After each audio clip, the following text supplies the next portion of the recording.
मेरी पहली रचना कहानी। उस वक्त मेरी उम्र कोई 13 साल की रही होगी।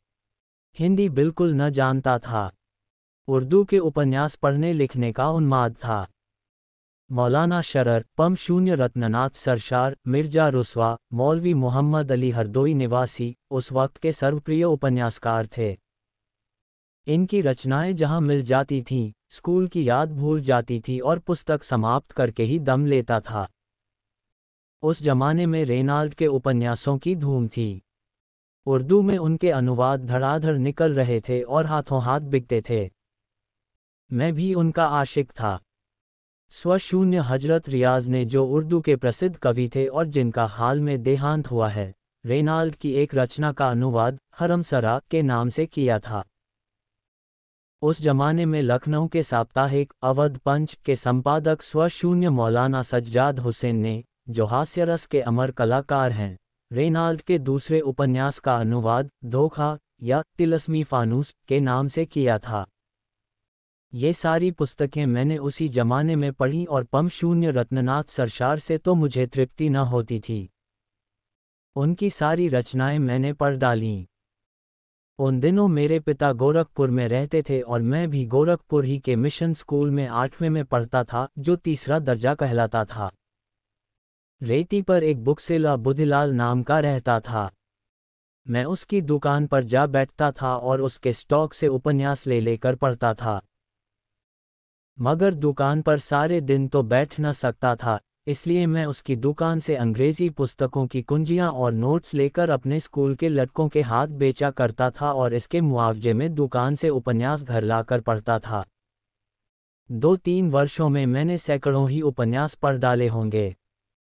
जब उपन्यासों का स्टॉक समाप्त हो गया तो मैंने नवल किशोर प्रेस से निकले हुए पुराणों के उर्दू अनुवाद भी पढ़े और तिलस्मी होशरुबा के कई भाग भी पढ़े। इस वृहद तिलस्मी ग्रंथ के 17 भाग उस वक्त निकल चुके थे और एक एक भाग बड़े सुपरऑयल के आकार के 2-2000 पृष्ठों से कम न होगा। और इन 17 भागों के उपरांत उसी पुस्तक के अलग अलग प्रसंगों पर 25 भाग छप चुके थे। इनमें से भी मैंने पढ़े। जिसने इतने बड़े ग्रंथ की रचना की, उसकी कल्पना शक्ति कितनी प्रबल होगी, इसका केवल अनुमान किया जा सकता है। कहते हैं, ये कथाएं मौलाना फैजी ने अकबर के विनोदार्थ फारसी में लिखी थीं। इनमें कितना सत्य है, कह नहीं सकता, लेकिन इतनी वृहद कथा शायद ही संसार की किसी भाषा में हो। पूरी एनसाइक्लोपीडिया समझ लीजिए। एक आदमी तो अपने 60 वर्ष के जीवन में उनकी नकल भी करना चाहे तो नहीं कर सकता।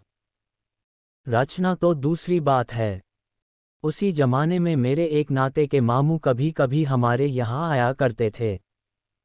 अधेड़ हो गए थे, लेकिन अभी तक बिन ब्याहे थे। पास में थोड़ी सी जमीन थी, मकान था, लेकिन घरनी के बिना सब कुछ सूना था, इसलिए घर पर जी नहीं लगता था। नातेदारियों में घूमा करते थे और सबसे यही आशा रखते थे कि कोई उनका ब्याह करा दे। इसके लिए 100-200 खर्च करने को भी तैयार थे। क्यों उनका ब्याह नहीं हुआ, यह आश्चर्य था। अच्छे खासे हृष्ट-पुष्ट आदमी थे, बड़ी बड़ी मूंछें, औसत कद, सांवला रंग। गांजा पीते थे, इससे आंखें लाल रहती थीं। अपने धन के धर्मनिष्ठ भी थे। शिवजी को रोजाना जल चढ़ाते थे और मांस मछली नहीं खाते थे। आखिर एक बार उन्होंने भी वही किया जो बिन ब्याहे लोग अक्सर किया करते हैं। एक चमारिन के नयन बाणों से घायल हो गए। वह उनके यहाँ गोबर पाथने, बैलों को सानी पानी देने और इसी तरह के दूसरे फुटकर कामों के लिए नौकर थी। जवान थी, छबीली थी और अपने वर्ग की अन्य रमणियों की भांति प्रसन्न मुख और विनोदनी थी। एक समय सखी सुअरी सुंदरी वाली बात थी। मामू साहब का तृषित हृदय मीठे जल की धारा देखते ही फिसल पड़ा। बातों बातों में उससे छेड़छाड़ करने लगे। वह इनके मन का भाव ताड़ गई। ऐसी अलहड़ न थी और नखरे करने लगी। केशों में तेल भी पने लगा, चाहे सरसों का ही क्यों न हो। आंखों में काजल भी चमका, ओठों पर मिस्सी भी आई और काम में ढिलाई भी शुरू हुई। कभी दोपहर को आई और झलक दिखाकर चली गई, कभी सांझ को आई और एक तीर चलाकर चली गई। बैलों को सानी पानी मामू साहब खुद दे देते, गोबर दूसरे उठा ले जाते, युवती से बिगड़ते क्यों कर। वहां तो अब प्रेम उदय हो गया था। होली में उसे प्रथानुसार एक साड़ी दी, मगर अब की गजी की साड़ी न थी, खूबसूरत सी 2.25 रुपये की चुंदरी थी। होली की त्योहारी भी मामूल से चौगुनी दी, और यह सिलसिला यहाँ तक बढ़ा कि वह चमारिन ही घर की मालकिन हो गई। एक दिन संध्या समय चमारों ने आपस में पंचायत की, बड़े आदमी हैं तो हुआ करें, क्या किसी की इज्जत लेंगे। एक इन लाला के बाप थे कि कभी किसी महिला की ओर आंख उठाकर न देखा, हालांकि यह सरासर गलत था, और एक ये है कि नीच जाति की बहू बेटियों पर भी डोरे डालते हैं। समझाने बुझाने का मौका न था। समझाने से लाला मानेंगे तो नहीं, उल्टे और कोई मामला खड़ा कर देंगे। इनके कलम घुमाने की तो देर है। इसलिए निश्चय हुआ कि लाला साहब को ऐसा सबक देना चाहिए कि हमेशा के लिए याद हो जाए। इज्जत का बदला खून ही चुकाता है, लेकिन मरम्मत से भी कुछ उसकी पुरौती हो सकती है। दूसरे दिन शाम को जब चंपा मामू साहब के घर में आई तो उन्होंने अंदर का द्वार बंद कर दिया। महीनों के असमंजस और हिचक और धार्मिक संघर्ष के बाद आज मामू साहब ने अपने प्रेम को व्यवहारिक रूप देने का निश्चय किया था। चाहे कुछ हो जाए, कुल मर्जाद रहे या जाए, बाप दादा का नाम डूबे या उतराए। उधर चमारों का जत्था ताक में था ही। इधर किवाड़ बंद हुए, उधर उन्होंने द्वार खटखटाना शुरू किया। पहले तो मामू साहब ने समझा कोई असामी मिलने आया होगा, किवाड़ बंद पाकर लौट जाएगा। लेकिन जब आदमियों का शोरगुल सुना तो घबराए। जाकर किवाड़ों की दराज से झांका। कोई 20-25 चमार लाठियां लिए द्वार रोके खड़े किवाड़ों को तोड़ने की चेष्टा कर रहे थे। अब करें तो क्या करें? भागने का कहीं रास्ता नहीं, चंपा को कहीं छिपा नहीं सकते। समझ गए कि शामत आ गई। आशिकी इतनी जल्दी गुल खिलाएगी यह क्या जानते थे, नहीं इस चमारिन पर दिल को आने ही क्यों देते। उधर चंपा इन्हीं को कोस रही थी, तुम्हारा क्या बिगड़ेगा, मेरी तो इज्जत लुट गई। घर वाले मुंह ही काट कर छोड़ेंगे, कहती थी, कभी किवाड़ बंद न करो, हाथ पांव जोड़ती थी, मगर तुम्हारे सिर पर तो भूत सवार था। लगी मुंह में कालिक की नहीं। मामू साहब बेचारे इस कूचे में कभी न आए थे। कोई पक्का खिलाड़ी होता तो 100 उपाय निकाल लेता, लेकिन मामू साहब की तो जैसे सिट्टी पिट्टी भूल गई। बरौट में थर थर कांपते हनुमान चालीसा का पाठ करते हुए खड़े थे। कुछ न सूझता था, और उधर द्वार पर कोलाहल बढ़ता जा रहा था, यहाँ तक कि सारा गांव जमा हो गया। बामहन, ठाकुर, कायस्थ सभी तमाशा देखने और हाथ की खुजली मिटाने के लिए आ पहुंचे।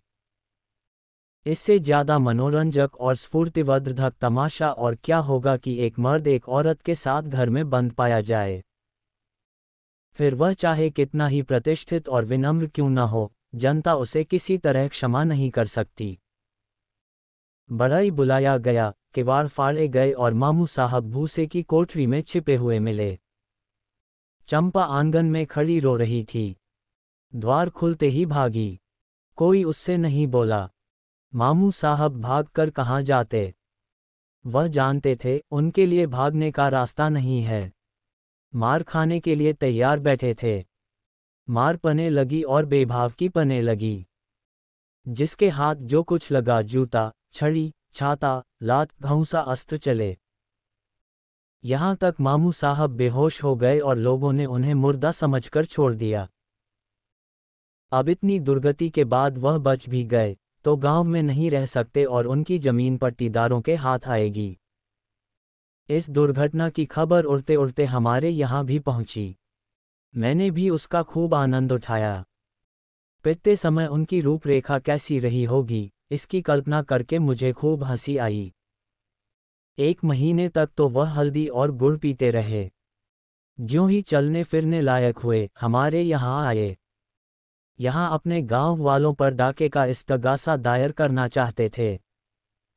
अगर उन्होंने कुछ दीनता दिखाई होती तो शायद मुझे हमदर्दी हो जाती। लेकिन उनका वही दमखम था। मुझे खेलते या उपन्यास पढ़ते देखकर बिगना और रोब जमाना और पिताजी से शिकायत करने की धमकी देना, यह अब मैं क्यों सहने लगा था। अब तो मेरे पास उन्हें नीचा दिखाने के लिए काफ़ी मसाला था। आखिर एक दिन मैंने ये सारी दुर्घटना एक नाटक के रूप में लिख डाली और अपने मित्रों को सुनाई। सब के सब खूब हंसे। मेरा साहस बढ़ा। मैंने उसे साफ साफ लिखकर वह कॉपी मामू साहब के सिरहाने रख दी और स्कूल चला गया। दिल में कुछ डरता भी था, कुछ खुश भी था और कुछ घबराया हुआ भी था। सबसे बड़ा कुतूहल ये था कि ड्रामा पका मामू साहब क्या कहते हैं। स्कूल में जी न लगता था। दिल उधर ही टंगा हुआ था। छुट्टी होते ही घर चला गया, मगर द्वार के समीप आकर पांव रुक गए। भय हुआ कहीं मामू साहब मुझे मार न बैठें। लेकिन इतना जानता था कि वह एक आध थप्पड़ से ज़्यादा मुझे मार न सकेंगे, क्योंकि मैं मार खाने वाले लड़कों में न था। मगर यह मामला क्या है? मामू साहब चारपाई पर नहीं हैं, जहां वह नित्य लेटे हुए मिलते थे। क्या घर चले गए? आकर कमरा देखा, वहां भी सन्नाटा। मामू साहब के जूते, कपड़े, गठरी सब लापता। अंदर जाकर पूछा, मालूम हुआ मामू साहब किसी जरूरी काम से घर चले गए। भोजन तक नहीं किया। मैंने बाहर आकर सारा कमरा छान मारा, मगर मेरा ड्रामा, मेरी वह पहली रचना कहीं न मिली। मालूम नहीं मामू साहब ने उसे चिरागौली के सुपुर्द कर दिया या अपने साथ स्वर्ग ले गए।